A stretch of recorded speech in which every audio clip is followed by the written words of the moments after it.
Bonjour la famille, bienvenue dans cette nouvelle vidéo. Une vidéo très importante parce que dans cette petite vidéo, on va parler encore de l'écrivain Thierno Monet Nembo qui fait une nouvelle frappe dont je vous recommande de l'écouter jusqu'à la fin. Alors la famille, si vous êtes nouveau à la chaîne, merci de vous abonner et d'activer la cloche de notification pour ne rater aucune de nos prochaines vidéos. Alors la famille, je vais vous lire cette tribune parce que vous savez, à chaque fois que l'écrivain Thierno Monet Nembo fait des sorties, il frappe toujours notre conscience. Parce que ce monsieur, vraiment, il a quelque chose dans la tête. Et il a fait une très belle analyse dans cette tribune.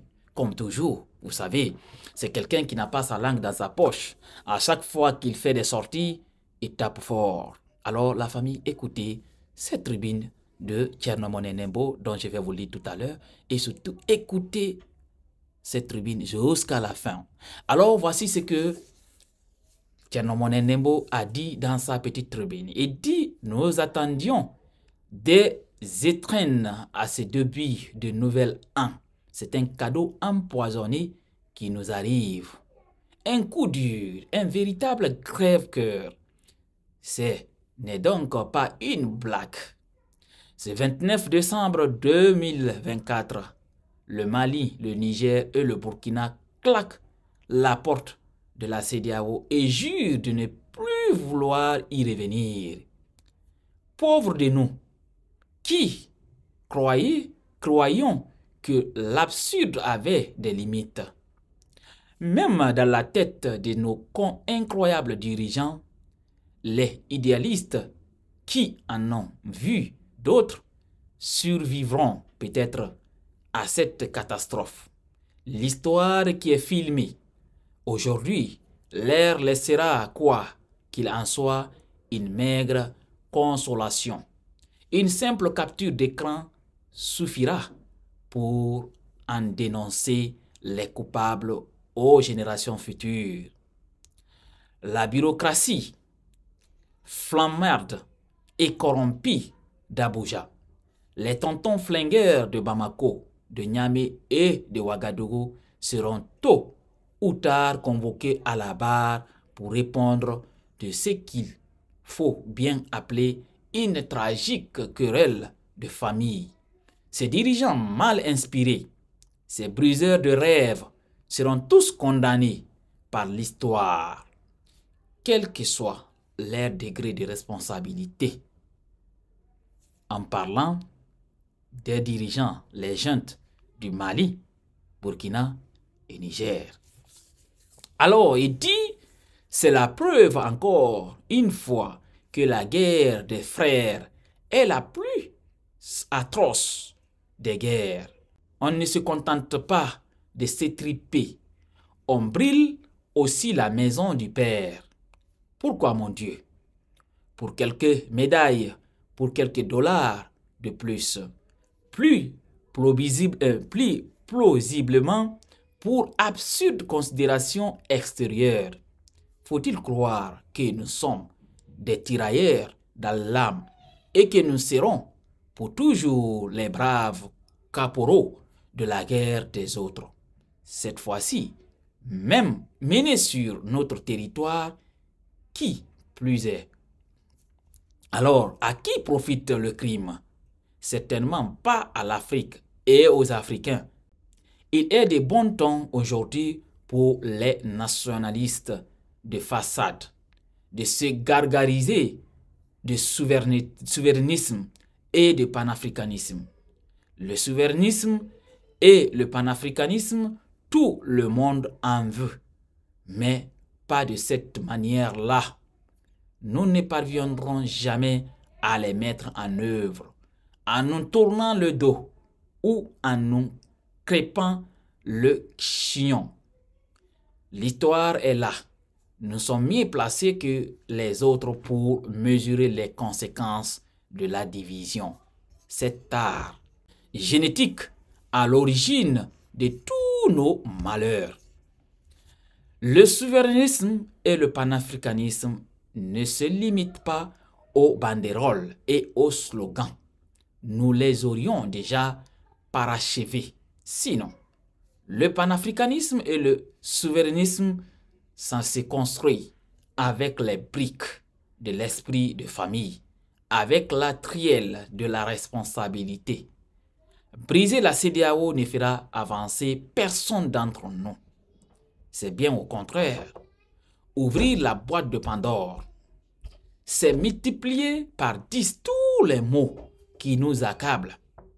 Le terrorisme, le chômage, les tensions intercommunautaires, les conséquences du dérèglement climatique et pire encore, la rivalité des grandes puissances dans le pillage de nos ressources. Très intéressant et bien écouté. L'écrivain continue. Il dit l'Afrique a la manie de répéter les mêmes erreurs avec une inconscience qui donne les tournis. Il arrive aujourd'hui à la CEDEAO ce qui est arrivé naguère à l'Orest, l'Organisation des États riverains du fleuve Sénégal, qui rassemblait la Mauritanie, le Mali, le Sénégal et la Guinée, fondée en 1968 à l'Abbé. Cette belle et très prometteuse organisation était censée intégrer les populations de la Mauritanie, du Sénégal, du Mali et de la Guinée dans un projet très intelligent qui, s'il avait abouti, avait placé ces 4 pays sur la même orbite que la Corée du Sud ou la Malaisie. Hélas, la France tira d'un côté l'Union soviétique, de l'autre, et l'OS mourit victime d'écartèlement.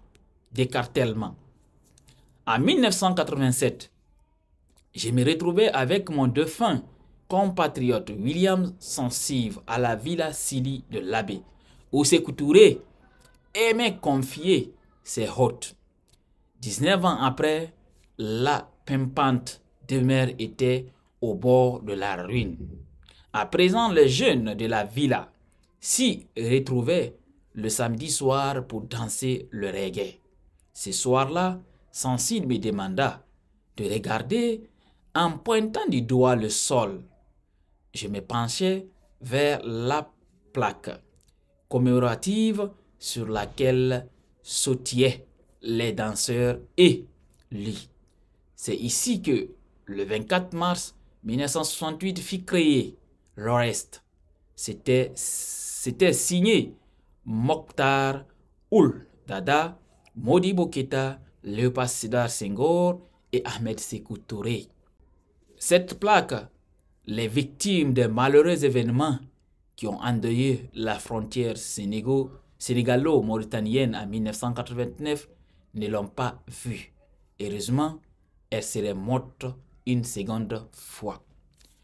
Voici la belle tribune de l'écrivain Thierno Moule Nembo. Dans cette tribune, vous avez écouté Thierno Moule Nembo, en tout cas qui parle de la situation de la CEDEAO, des États de l'AES.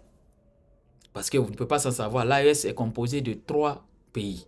Le Mali, le Niger et le Burkina. Et ces 3 pays ont quitté la CEDEAO. Et c'est tous ces problèmes que l'écrivain, en tout cas, a raconté dans cette petite tribune. Une tribune très intéressante.